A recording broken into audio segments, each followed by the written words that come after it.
never be more loved than I am right now. Wasn't holding you up, so there's nothing I could do to let you down. It doesn't take a trophy to make you proud.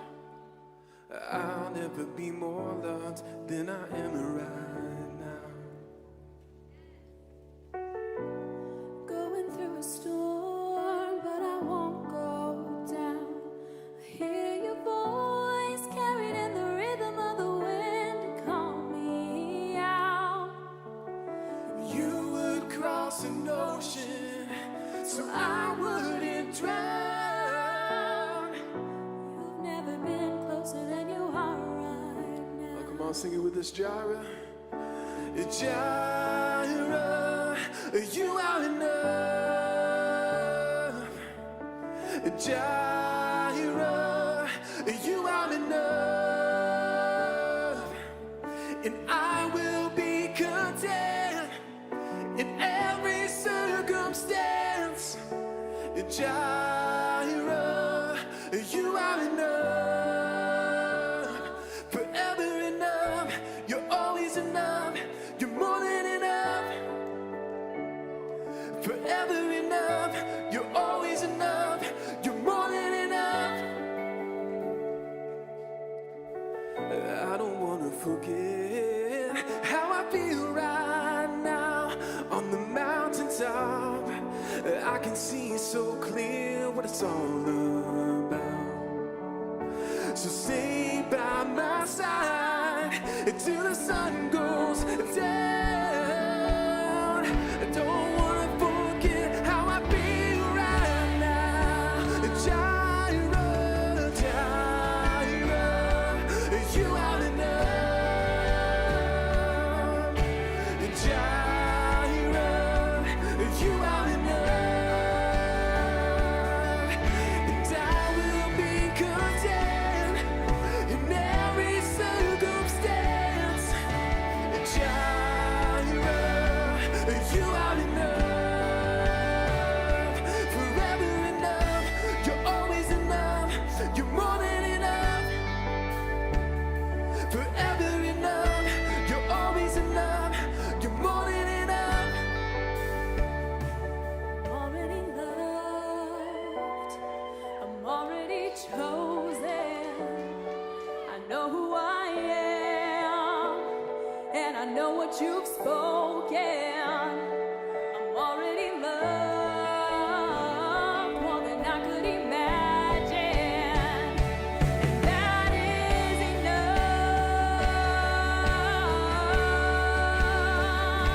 I'm already loved. Already loved. I'm already chosen. I know who I am. I know what you've spoken.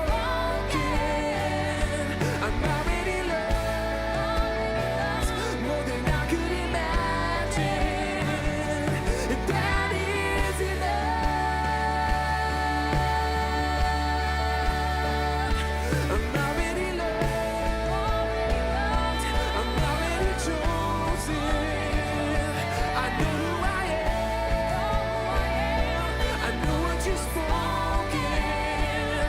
I'm already loved more than I could imagine. And that is enough. And that is enough.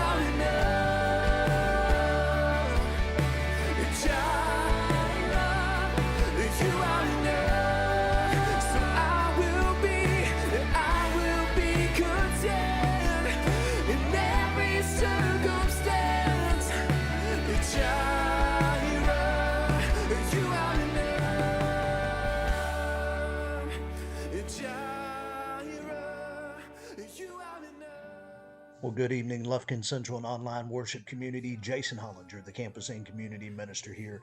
And tonight we're just continuing our journey through the Bible, looking at different themes, looking at just different passages. And tonight, just because I know you all love it, we're going to talk about the book of Leviticus.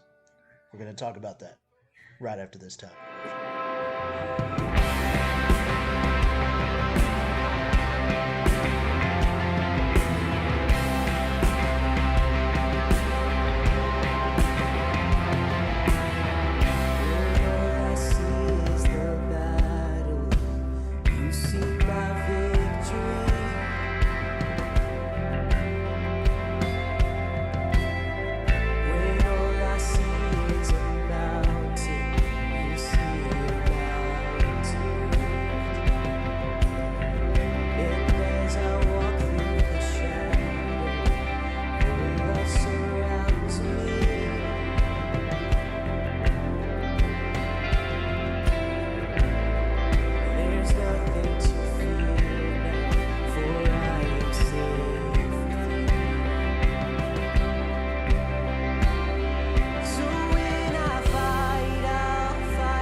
The book of Leviticus, we know you've been avoiding it because it's weird.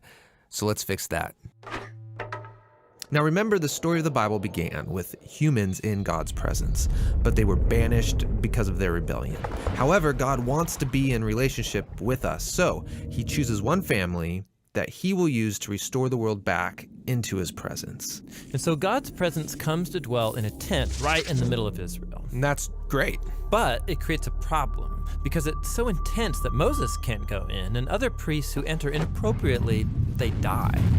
Well, wait, if God's presence is good, how is it all of a sudden dangerous for people? So think of it this way. God's presence is like the sun. It's pure power and goodness. And when something mortal and corruptible gets close to such pure power, it's destroyed. And so the word holiness is used in Leviticus to describe God's pure and powerful presence, which, like the sun, is both good and dangerous. So the point of Leviticus is to show how corrupt Israelites can live near God's goodness without being destroyed. Now, in the book, there are 3 ways for how this is all going to work out, and these are going to seem strange to you, but just hang in there with us. The first one is rituals. The second is this idea of the priesthood, and the third is a bunch of purity laws. Now, the book is broken up into 7 sections, and each solution is explored in 2 sections of the book. The rituals are here, the priests are here, and the purity laws go here. Now, the first solution, rituals, involves a lot of animal sacrifices. And so Leviticus begins with detailed instructions for how to make these sacrifices. Some are ways of saying thank you to God, and others are simply ways of saying, I'm sorry. And here at the end of the book, there are some more rituals. These are about observing sacred days and festivals. They're all celebrations that retell some part of the story of how God rescued Israel and set them apart from the nations. The second solution to the holiness problem has to do with priests. You see, being directly in God's presence is really dangerous. So he appoints priests as special representatives who can go into his presence on behalf of others.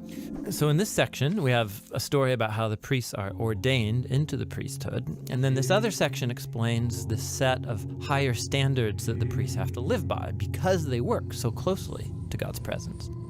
The third solution in the book is all about purity laws. And this is by far the hardest thing to understand. For example, in this section, we're really concerned with knowing whether you're clean or unclean. Or another way of saying that is being pure and impure. And here's what we need to know to understand this. When you're in a pure state, you can be near God's presence. When you're in an impure state, you can't. And so it was really important for Israelites to know what state they're in at any given moment. So the first thing we have is a list of pure and impure animals. Yeah, this list of animals is divided up by where they live. So on the land, in the sea, in the air. And the text is just not clear about why certain animals are impure or why touching or eating them makes you impure. What is clear, however, is that avoiding these creatures will set Israel apart, and it will remind them that God's own holiness should affect every part of their lives, including what they eat. After the food laws, we get a lot of random rules about things like skin disease, touching dead bodies, what to do with bodily fluids. But they're not random. All of these are things that the Israelites associated with life and death, which are sacred things because God is the author of life. Okay, but simply coming into contact with these things makes you impure? They do, but we have to keep in mind that it's not wrong or sinful to be ritually impure. You just wait a few days, take a bath, offer sacrifice, and you're pure again. What is inappropriate is entering into God's presence when you're in an impure state. Now, there's more purity laws over here in this section. Yeah, these focus on Israel's moral behavior. So these are laws about social justice, healthy relationships, having sexual integrity. Living by these laws will make Israel into a morally pure people who can live near God's presence. Those are the 3 solutions. Now, you've probably noticed that they surround the very center of this book, and it's here that we find a really important ritual called the Day of Atonement. Yeah, so Israel's a big tribe now, and odds are there's a lot of sin happening that goes unnoticed, that people are not dealing with. And so one time a year, the priests would take 2 goats, And one of those goats is killed, and its blood is carried right into God's presence where it symbolically covers or atones for Israel's sin. Yeah, that's kind of weird. Well, the meaning of the sacrifice, it's explained in the next chapter, where God says that the blood of a creature is its life. And so this goat's life is offered as a substitute. It's receiving God's punishment for Israel's sin so that the people don't have to. That leaves the second goat. Yeah, the priest puts his hands on it, and then he confesses all the sins of Israel. It's like he's placing the sins on the goat. And then that goat gets cast out forever into the wilderness. It's called the scapegoat. Yeah, I've heard that word before. Yeah, it's this very powerful image of how God is graciously removing Israel's sin. But let's be honest, sacrifices in general seem so barbaric. We have to remember that in the ancient world, sacrifices were the main way of buying favor from the gods. But the problem was that those same gods, they're unpredictable, they're fickle, you never know if they're going to ignore you or they're going to turn on you. And so it's in this cultural setting that we see Israel's God as totally different. He does get angry about human corruption, but it is never arbitrary. And he loves people. So he provides this clear way for Israel to know with confidence that they are forgiven and that despite their corruption, they are safe to live near his presence. And so that makes the book of Leviticus actually a revolutionary statement in its day. So that's Leviticus. But Israel's still at Mount Sinai in the middle of the wilderness. They need a place to live. Yes, the land God promised to Abraham. And so the journey to that land is what the next book of the Bible is all about.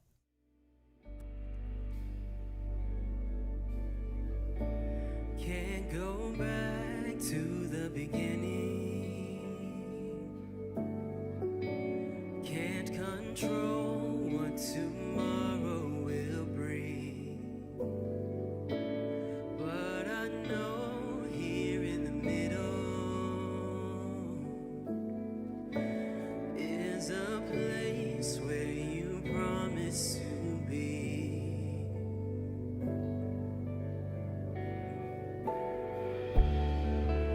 Not enough unless you come. Will you meet me here again? 'Cause all I want is all you are. Will you meet me here again? As I walk now through the valley, let your love rise above every fear. Like the sun shaping the shadows, in my weakness your glory appears.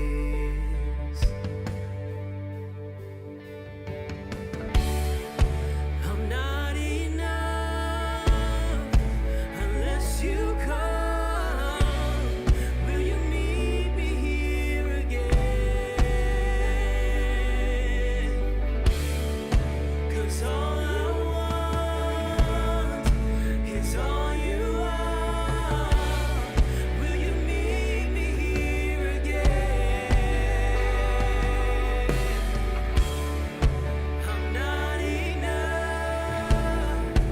unless you come. Will you meet me here again? 'Cause all I want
man can find himself alone, crawling to the darkness for an answer that he's never known. Isn't it amazing how God can take a broken man, let him find a fortune, let him ruin it with his own two hands. He climbs on up the hill, on a rock on which he stands, looks back at the crowd, looks down at his hands, and he says, I am a difference maker. Oh, I am the difference maker. Oh, I am the only one that speaks to him, and I am the friendliest of friends of God.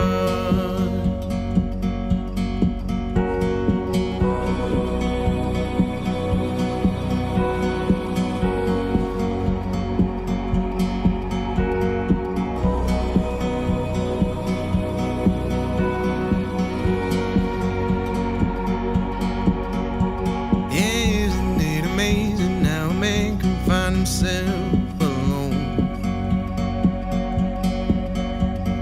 calling to the darkness for an answer that he's never known? Isn't it amazing how God can take a broken man, let him find a fortune, let him ruin it with his own two hands. He walks on up the hill to the rock on which he stands. He looks back at the crowd and looks down at his hands, and he says, I am a difference maker. Oh, I am the difference maker. Oh, I am the only one that speaks to him, and I am the friendliest of friends of God.